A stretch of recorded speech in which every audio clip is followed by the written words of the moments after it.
আমার আম্মু তখন আমার টিচারকে বড় গলায় বলে এসেছিল যে যদি এই স্কুল থেকে কেউ ব্যবসা শিক্ষা শাখা থেকে এ প্লাস পায় তাহলে আমার মেয়ে পাবে, বৃত্তি পেলে আমার মেয়ে পাবে।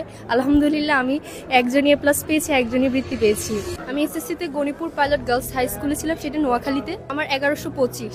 আমি ব্যবসায় শিক্ষা বিভাগের স্টুডেন্ট। আমি আসলে যখন লাস্ট পয়েন্টে ছিল অনেক ডিমোটিভেটেড হয়ে গিয়েছি, কারণ সম্ভব কিনা আসলে আমি বুঝতে পারছি না। নিজের প্রতি কনফিডেন্স লেভেলটা আসলে আমার অনেক জিরো। তুমি চেষ্টা করতে থাকো, তুমি যতটুকু যেতে পারো, তোমার চেষ্টাটাই পরবর্তীতে তোমার সেটা ফল দিবে। 10 মিনিটস স্কুল আমাদেরকে অনেক সহযোগিতা করেছে, বিশেষ করে এসএমপি গ্রুপে যখন ভর্তি হয়েছে। কিভাবে খাতার মানটা ভালো করা যায়, কিভাবে আরো বেশি পরিশ্রম করা যায়, কিভাবে ও একটা সৃজনশীল লিখলে কতভাবে ভালো মার্কস পাওয়া যায়। ওর মধ্যে এরকম দৃঢ়তা ছিল যে আমি পারবো, ইনশাল্লাহ আমি পারবো। আবার ছাত্রদের 10 মিনিট স্কুলের ছাত্রদেরও তো ওই যে অনুপ্রেরণাটা ছিল, সেটা ও অনেক কাজে দিয়েছে। 10 মিনিট স্কুল ব্যবসায় শিক্ষা মানবিক সবার জন্যই কোর্স রয়েছে। ওরা ভালোভাবে ওদের পড়াশোনা গোছানোর জন্য এই 10 মিনিট স্কুল বেস্ট আমি মনে করি, কারণ শেষ মুহূর্তে পড়াশোনা কিভাবে গোছাবো বুঝতে পারছিলাম না। 10 মিনিট আমাকে অনেক হেল্প করেছিল। রিভিশন, যেটা অনেকে বলে যে রিভিশন করতে পারছি না, সেটা 10 মিনিট স্কুল অনেক হেল্প করবে।